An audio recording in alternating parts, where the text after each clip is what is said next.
part two of the video, I think. It's 2:45 in the morning Pacific Standard Time, June 1st, 2023 for a Thursday. The zombie weaver, John C. of Roseman, California, sleep deprived and emotionally screwed up. Two artists in recovery from Connecticut, I think. Regarding that article that you were going to be doing a video on pretty shortly here, I had to catch up on what you were talking about. Uzbekistan and probably some of the uh, other airlines out there are probably going to be following suit. In order to get their weight adjusted here and there, they probably would have to do some kind of surveys on people. Because it seems global obese is on the rise. It's not just in the United States, it's all over. New Zealand apparently is doing theirs, and I just caught the video on that one on CBS News. They're trying to get balance information on how to readjust their plane. I believe it's for fuel economy at this point. We're getting heavier. They're trying to limit the weight of how much you can put onto a plane, how much baggage is, and how much they're supposed to weigh. And I'm still thinking it's fuel economy that they're working on here. I mean, they'll use probably the idea of charging us more and more because they want to make more and more profits. I think more practical things.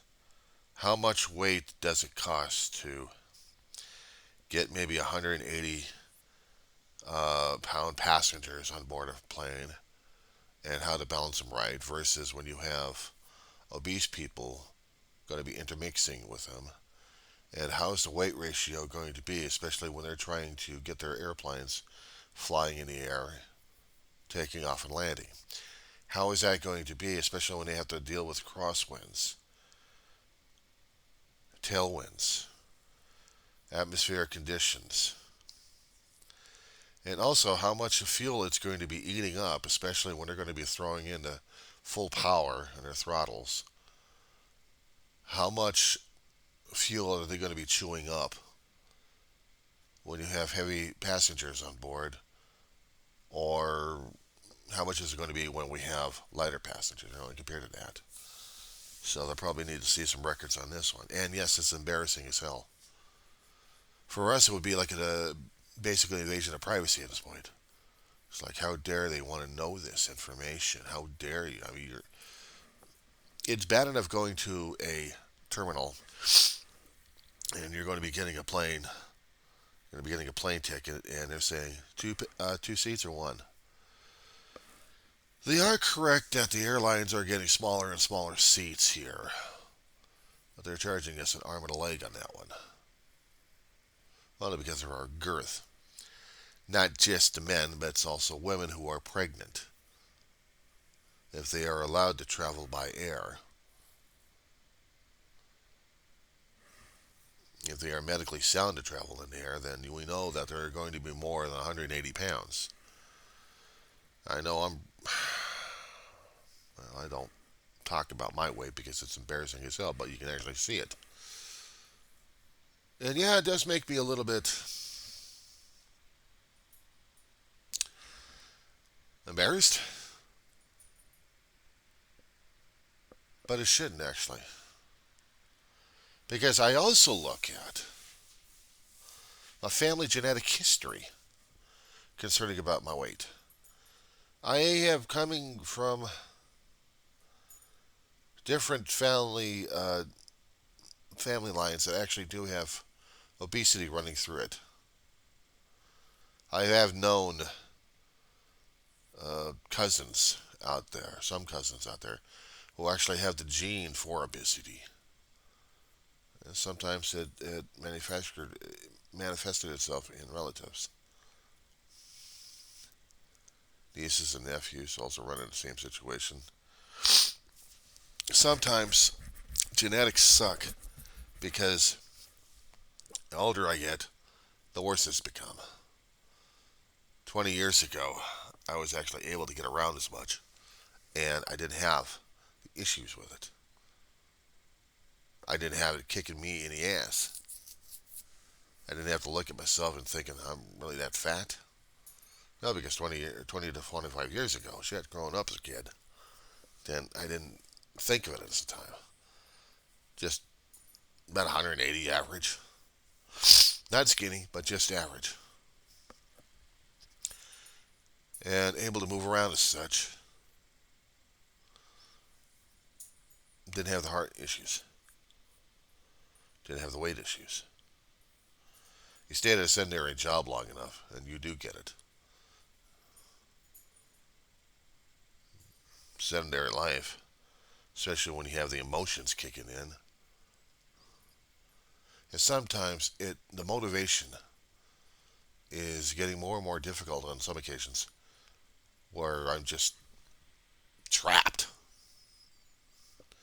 I have seen when there's not enough exercise happening in my own family line that it does catch up on you.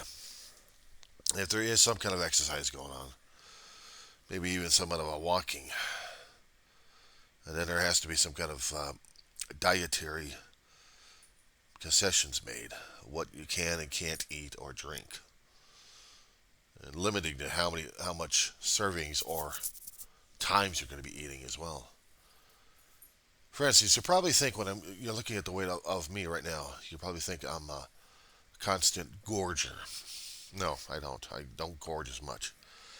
However, I do have, if I have some peanuts and I have raisins, then those are snacks I use.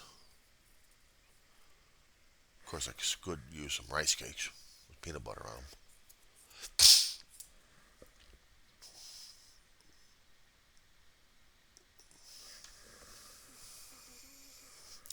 Why don't you drop on by, you little bug?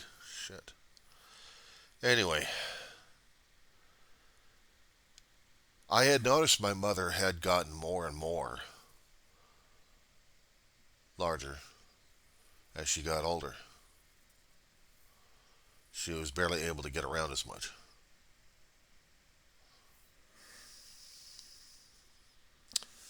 Give me a second here. Sorry, guy, I'm having bug issues constantly. Early in the morning, they're really out in force. I'm looking forward to getting more new traps out to get these bastards nailed.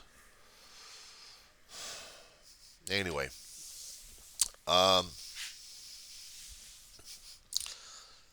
I'd seen my mother um, almost practically eat herself alive a bit. I know how the emotions would work inside of her, where she had gone through a lot, and emotions would actually increase the poundage, meaning not exercising enough and having more food, but she really wasn't eating all that much. But it just seemed like that, and the body was just increasing the girth to the point where she was using wheelchairs more, or a powered wheelchair. It would be a little bit better for her in the first place. So, if she had to travel on a plane, and I know she had, they would have charged her. She probably did this about 15 years ago, when we got in this place in Antelope Valley. That I'm just doing the calculations in my head. She wasn't taking a bus and she wasn't taking a train. She had to visit some relatives out in Wyoming. She visited some people over there. And hold on a second. I'm still trying to deal with a bug warrior. Will you get out of here, you bug? Ugh, can't stand these fucking roaches left and right. Yeah, it's constant bug war. You gotta try this one. Real fun, I swear. Especially when they're dropping from that damn roof on your head. Yeah, well, it's another story for that one anyway. New Zealand getting the information, and maybe a few other airlines are trying to get the information, maybe to get their balancing right, to get the weight ratios in the plane. Because how much offset do you need in the aircraft before it really makes it untenable and unflyable? And how much fuel are you going to be chewing up left and right, which is going to be adding costs to everybody left and right? They're calling it profit, but maybe it is an extra way of making profit on people. Squeeze up the chairs and get yourself weighed. It's like you're going to be embarrassed to fly with their airlines these days. So yeah, there's also an embarrassment. There's a shaming. There's a fat shaming thing in there. That's how I'm interpreting it also. Fat shaming. Because now, if it's one thing, if you got to be doing racial, and you got to be doing religion, and you got to be doing political, let's attack the people's physicality. Let's attack the patients, actually attack the people as they physically are. Let's attack disabilities left and right. Let's attack mental disabilities. Let's attack something over here. We gotta have something like that going on.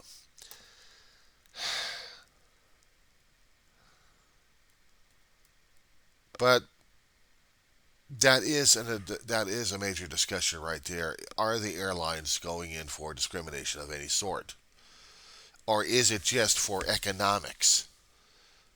If it is just for economics, they're really squeezing it on people left and right.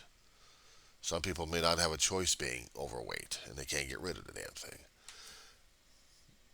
Hear me out on this one here. This is opening up a whole new realm on this one here. You ever heard of laparoscopic surgery? Yeah. Well, let's just say that I've heard of it. I hadn't gone through it. I've heard of it, and I've seen how it worked on some people. And then shortly after, it didn't work as much. A little nip, a little tuck, a little band, a little rubber band on something over here. They either do the invasive or they do a full out. And I've seen and heard stories from patients when they're talking in their support groups about that one. Sometimes the band would work, and other times the band wouldn't. I mean, limiting the stomach of its size and basically trying to shrink it down one way or another. You limit the food. I mean, you do something to the stomach. You're taking away some of the fat out of the person, and all they got is a sagging skin on them. And it becomes even worse for some of the people because now they got to deal with the stigma. And in these surgical groups that they had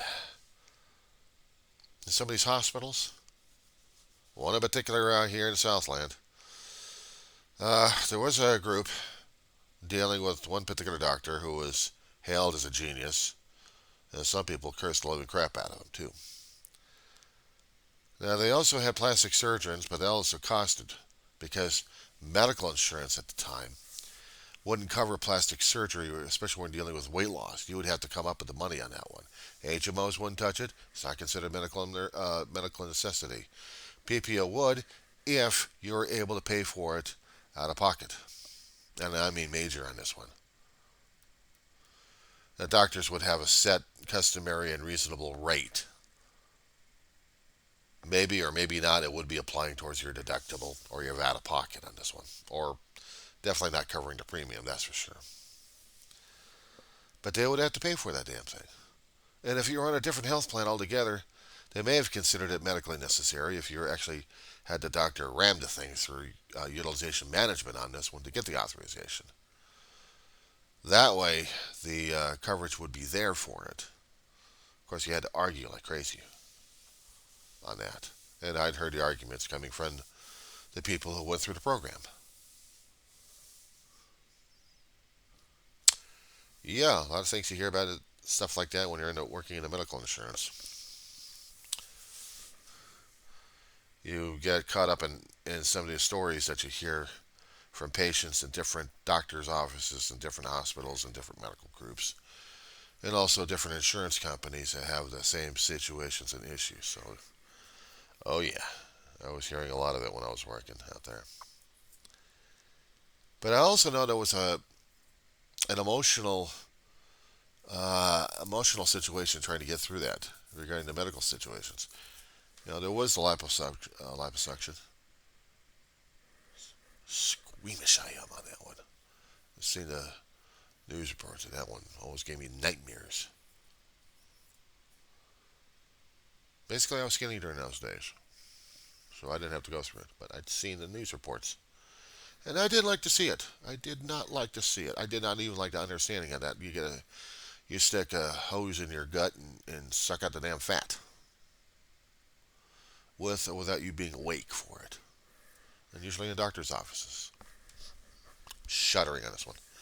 Well, the hospitals would charge you an arm and leg on that one, and they would consider cosmetic surgery not medically necessary, unless, of course, we're dealing with medical conditions happening from the obesity that is affecting and could be construed and argued as potentially medically necessary for you to have the weight loss program going on.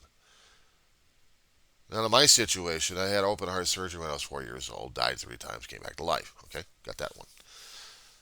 But the heart was still functional and hadn't had any problems with it. Hell, I haven't even had myself checked out yet. And then recently, I've had my doctor's office call me over saying, "When you gonna call us and make an appointment and get in there physically so you can get yourself checked out?" I'm like, "Oh my God, why do I need to do this? I don't like doctors." "Come on over. We gotta check your body out there, son." Oh, terrific. You talking about embarrassment? Airlines will embarrass you because of the damn weight. Now I got to put myself into a doctor's office and really deal with it. Oh, no, me and medical professions don't mix, but I'm getting older and I need to deal with these guys. And then you got to see what kind of a condition I'm in at this point. And yeah, it's embarrassing, scary as hell, and other things we still have to deal with. I don't know. People say, "Well, you need to walk out. You need to walk out." My feet hurt constantly for about a year and a half to 2 years. I've had the emotional shit going on in my head a little bit longer time than that. I know. They'll say, "Any excuse." Yeah, put yourself in my damn shoes, or actually in my body, and let's see how you deal with it, or even in my head. But we are talking about airlines with weight loss. We are talking about health conditions. We are talking about whether or not you're going to be healthy enough to get on a damn airplane to fly. And if you are going to be healthy enough to fly on an airplane, what's your weight going to be? Because you are going to be affecting that airline. I know you're going to be paying out of pocket. That's going to be extra money coming into your pocket. But consider the cost of flying a damn airplane. A perfectly can of spam flying through the air with wings on it, with sufficient enough jet engines on it to power it from one place to another. I gave up flying a long time ago as a kid. I just couldn't stand my stomach saying, you're tarmac, you're leaving, you're departing from one place to another place, and your stomach's on the ground going, "Bye bye. I'm taking the train. I'll see you over there a little bit later." Traitor. Where's that airsick bag? Yeah. But my intake on it is I had to see if this is going to be for the financial situation or are they going in for prejudicial. Are they going to be fat shaming people left and right to either increase or decrease their? Are they going to be increasing or decreasing their profits if they are going to be fat shaming people left and right? And that's on the prejudicial side. But if it is strictly for maintenance, weight, flight, mechanics, that's another thing altogether. So they're trying to get studies out in New Zealand on this one. If the FAA happens to start doing a pilot program in this one, don't be surprised. Don't be surprised about it. I mean, it's one thing out here, they're still charging an extra seat if I want to go on an airplane, and I'm not. I'm not willing to travel just yet. If I am going to be traveling, it's either going to be by, well, bus seats are comfortable enough anyway to a point. And there's also trying to get past a person when you're trying to get to up and down and going through those aisles. I swear it's murdering us as it is. Or consider taking a train from place to place.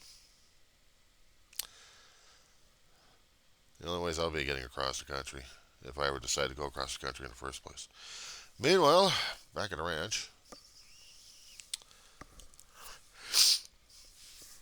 we deal, we cope, and we function, and that's all we do. So, artists in recovery, I bid you adieu until next time. You've got to tell me what your regular name is, dude. Otherwise, I'm just going to simply call you either Art or Artist or something else on this one.